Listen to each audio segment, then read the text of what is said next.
कार्तिक मास शुक्ल पक्ष की एकादशी को देवउठनी ग्यारस, देव उठानी ग्यारस या फिर देवउठनी एकादशी कहते हैं। 2024 में देवउठनी ग्यारस की यह शुभ तिथि मंगलवार 12 नवंबर 2024 के दिन पडीडीएच रही है। मान्यताओं के अनुसार आषाढ़ शुक्ल एकादशी को भगवान विष्णु 4 माह के लिए सो जाते हैं और कार्तिक शुक्ल की देवउठनी एकादशी के दिन जागते हैं, जिसके बाद मंगल कार्य और शादी विवाह के कार्य शुरू होते हैं।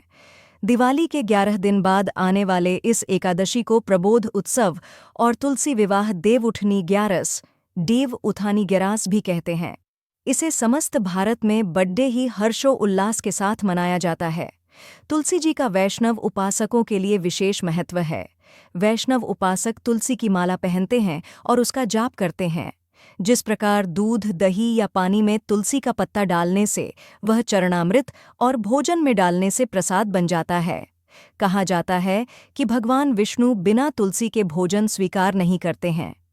देवउठनी ग्यारस, देव उठानी ग्यारस का व्रत करने वाले तुलसी के गमले को गाय के गोबर से या फिर गेरू से लीपकर पूजा की चौकी तैयार करते हैं। श्री गणेश व पंचांग की पूजा करने के बाद तुलसी विवाह की रस्म निभाई जाती है।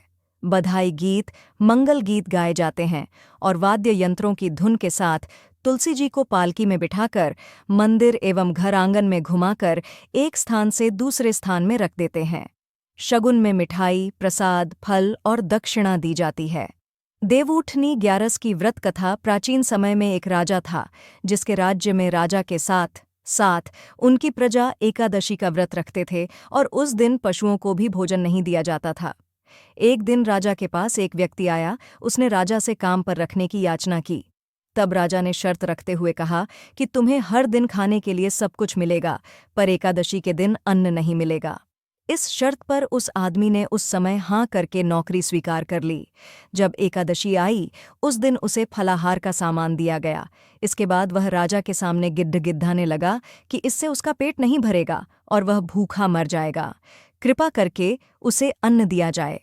राजा ने शर्त याद दिलाई, पर वह अन्न के लिए जिद करने लगा।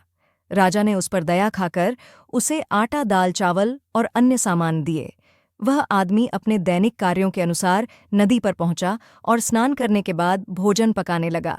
भोजन तैयार होने के बाद वह ईश्वर को बुलाने लगा, आओ प्रभु, भोजन तैयार है। भगवान ने उसकी विनती स्वीकार की और पीतांबर धारण किए। भगवान चतुर्भुज रूप में उसके पास आए और भोजन करके अंतर्ध्यान हो गए। वह आदमी भी भोजन करके अपने काम पर चला गया। 15 दिन बाद जब अगली एकादशी आई, तब उसने राजा से 2 गुना सामान देने की विनती की। राजा ने कारण पूछा तो कहने लगा, भगवान भी मेरे साथ खाते हैं, उस दिन मैं भूखा रह गया था। यह सुनकर राजा ने आश्चर्य से कहा कि मैं हर एकादशी को व्रत रखता हूँ और पूजा करता हूँ, भगवान ने मुझे कभी दर्शन नहीं दिए और तुम कहते हो कि भगवान तुम्हारे साथ भोजन ग्रहण करते हैं। उस आदमी ने कहा, महाराज, यदि आपको विश्वास न हो तो आप साथ चलकर देख लीजिए। हर बार की तरह उसने भोजन बनाकर भगवान को शाम तक खाने पर बुलाता रहा। भगवान के नहीं आने पर उसने कहा, यदि आज आप खाने नहीं आए तो मैं इस नदी में कूदकर अपने प्राण त्याग दूंगा। भगवान को न आता देख वह नदी की तरफ प्राण त्यागने के उद्देश्य से बढ़ा। उसके दृढ़ इरादे को देखकर भगवान प्रकट हुए और उसके साथ भोजन किया, फिर अंतर्ध्यान हो गए। राजा जो पेड्डिएच के पीछे छिपा हुआ था, उसे यह ज्ञान मिल चुका था कि आडंबर करने से कुछ नहीं होगा। भगवान प्राप्ति के लिए मन का शुद्ध होना जरूरी है। उसके बाद उसने सारे नियम बंद कर दिए और खुद में संकल्प लेकर बिना आडंबर के व्रत करने लगा और अंत में बैकुंठ धाम को प्राप्त हुआ। स्कंद पुराण में कार्तिक मास के महात्म्य में भगवान विष्णु के शालिग्राम स्वरूप की स्तुति और पूजा करने के लिए कहा गया है। शालिग्राम भगवान के दर्शन मात्र से समस्त तीर्थों में जाने के बराबर फल मिलता है। देवउठनी एकादशी का व्रत रखने और कथा सुनने से स्वर्ग की प्राप्ति होती है। देवउठनी ग्यारस, देव उठानी ग्यारस व्रत करने से अकाल मृत्यु नहीं आती।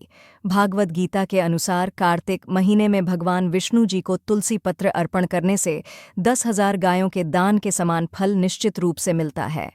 भगवान शालिग्राम का नित्य पूजन अर्चन भक्त के भाग्य और जीवन बदल देता है और किसी भी प्रकार की ग्रह बाधा परेशान नहीं करती है। घर में शालिग्राम को तुलसी दल, शंख और शिवलिंग के साथ रखने पर वहाँ संपन्नता बनी रहती है।